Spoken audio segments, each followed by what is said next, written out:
Welcome back. Vishwanath Gaud फिनोकोड YouTube channel पर आप सभी लोगों का स्वागत है। फ्रेंड्स, मैं लेके आया हूं आज इंडियन शेयर मार्केट में इन्वेस्टर और ट्रेडर को क्या करना चाहिए और आगे भी आपको मैं निफ्टी बैंक निफ्टी के सपोर्ट बनाने के लिए मैं शॉर्ट वीडियो प्रॉपर बनाता रहूंगा। लेकिन उससे पहले आप मेरे वीडियो को लाइक सब्सक्राइब कर लीजिए ताकि नोटिफिकेशन आपको बराबर मिलते रहें। फ्रेंड्स, सब्सक्राइब करने के बाद आपको मेरे शेयर मार्केट से और फाइनेंस एजुकेशन और जीएसटी रिलेटेड अपडेट वीडियो बराबर मिलते रहेंगे। तो चलिए बात करते हैं आज फ्राइडे यानी 20 मार्च 2026 की, जहां पे इंडियन शेयर मार्केट वोलेटाइल रह रहा है, यानी कि वोलेटाइल रह भी सकता है आगे, क्योंकि स्थिति अभी ग्लोबल स्थिति सही नहीं है। जैसा आप सभी जानते हैं, ईरान, इजराइल और अमेरिका का युद्ध चरम सीमा पे है, जिसके कारण क्रूड ऑयल और डॉलर बराबर इंक्रीज होते जा रहे हैं, बढ़ते जा रहे हैं, और रुपया इसके मुकाबले निम्नतम स्तर पे यानी कि सबसे निचले स्तर पे गिरता जा रहा है। आज जब मैं 20 मार्च 2026 में आपसे बात कर रहा हूं तो अभी की स्थिति यह है कि जो रुपया है डॉलर के मुकाबले 92.91 से 93.31 तक प्रति डॉलर पहुंच रहा है, यानी कि डॉलर बराबर ऊपर की तरफ जा रहा है, उसकी कीमत बढ़ती जा रही है। उसका सबसे बड़ा कारण है क्रूड ऑयल बढ़ती हुई कीमत, यानी क्रूड ऑयल की जैसे जैसे कीमतें बढ़ेंगी डॉलर भी बराबर वहां पे बढ़ेगा और रुपया अपने निचले पायदान पर पहुंचता जाएगा। और इसका रिजल्ट क्या होगा, जैसा आप सभी जानते हैं कि एफआई यानी कि फॉरेन इन्वेस्टर इंस्टीट्यूशन ये अपना पैसा निकालेंगे,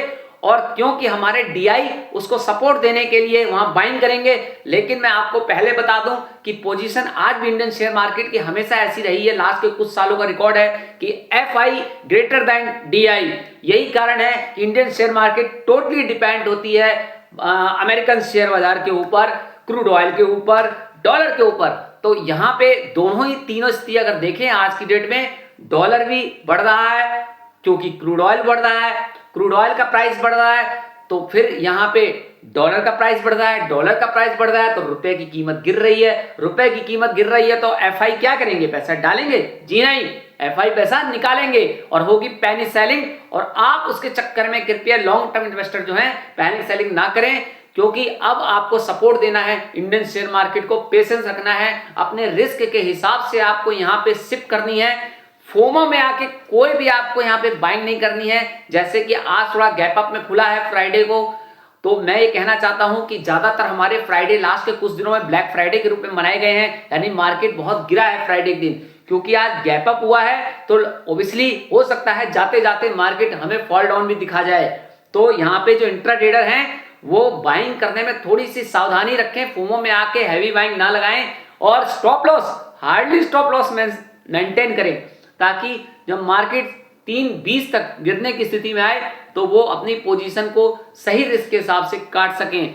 और जहां तक लॉन्ग इन्वेस्टर की इन्वेस्टमेंट की बात है, यानी कि जो लॉन्ग टर्म में इन्वेस्टमेंट करते हैं हमारे, उनको मैं सिर्फ ये इतना कहना चाहता हूं, कोशिश करें अभी पैसे को पकड़ के रखें, क्योंकि मार्केट अभी मुझे ऐसा दिखता है कि निफ्टी और बैंक निफ्टी में अभी सपोर्ट आना बाकी है। मैं ऐसा इसलिए कह रहा हूं क्योंकि ग्लोबल पोजीशन जो आज दुनिया की जो स्थिति है वो ये बता रही है कि अभी हालात थोड़े सामान्य नहीं है, मार्केट आगे भी काफी वोलेटाइल रह सकता है। पोजीशन लेके यानी डिलीवरी लेके इंट्राडे ट्रेडर या लॉन्ग टर्म इन्वेस्टर आज थोड़ी पोजीशन को हल्की करने का प्रयास करें, यदि प्रॉफिट होता है। पोजीशन लेके सैटरडे संडे ना जाएं, क्योंकि हो सकता है सैटरडे संडे के बीच में कोई आपको ऐसा समाचार मिले जिसमें अमेरिका और इजराइल ईरान का युद्ध में कुछ बड़ी कोई ऐसा हमला हो जाए, या उसके एलपीजी या गैस के स्थान पे कोई ऐसा आपको युद्ध देखने को मिले जिससे कि आपको मंडे को बाजार जो है काफी गैप डाउन में दिखाई दे।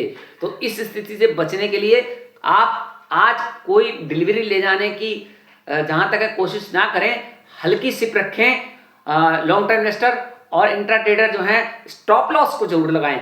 तो आज के लिए तो मेरा बस इतना ही कहना है, लेकिन आप सभी इन्वेस्टर और इंट्रा ट्रेडर से इतना ही कहना है कि मार्केट का अभी आप ऊपर जाने का जो आप सोच रहे हैं कि मार्केट में सब ठीक हो गया है और आज गैप अप होने से अब मार्केट ऊपर ही जाएगा, तो फ्रेंड्स थोड़ा सा आप भी समझ सकते हैं कि जब तक यहाँ पे क्रूड ऑयल की कीमतें नहीं गिरेंगी, यानी कि जब तक ये युद्ध जो ईरान, अमेरिका और इजराइल के बीच का मामला शांत नहीं होगा, तब तक बिल्कुल श्योर है कि क्रूड ऑयल की कीमत नहीं गिरने वाली। और क्रूड ऑयल की कीमत कम हो सकती है, लेकिन जब तक वो 70 से 75 डॉलर प्रति बैरल के आसपास नहीं आ जाएगी, तब तक मार्केट सही स्थिति में नहीं आने वाला। और स्थिति को होने में कितना समय लगेगा हम ये नहीं कह सकते कि रशिया यूक्रेन युद्ध आज भी, मैं अगर बात करूं तो वो 3-4 साल हो गए हैं, लेकिन उसकी स्थिति सुधरने का नाम नहीं ले रही है और कंडीशन तो इतनी हो गई है कि रशिया यूक्रेन युद्ध आज भी समाप्त होने का नाम नहीं ले रहा है। और तब यहां अगर हम ईरान और अमेरिका की बात करें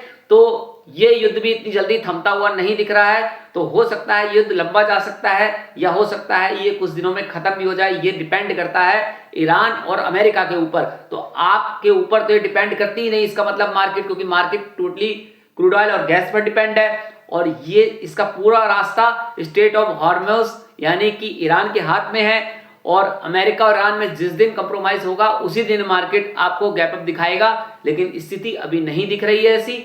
तो क्रूड ऑयल के बढ़ते हुए प्राइस के कारण डॉलर की कीमतें भी बढ़ रही हैं। फेड ने भी रेट कट करने से मना कर दिया है, यानी कि अब सीधा डॉलर इंक्रीज ही करेगा। तो ऐसी स्थिति में गोल्ड नीचे जाएगा और रुपया तो अपना जा ही रहा है निस्तम स्तर पे। तो बी अलर्ट, कोई भी हैवी शिप या हैवी डिलीवरी ना उठाएं, धीरे धीरे करें, स्ट्रॉन्ग फंडामेंटल स्टॉक में जाएं।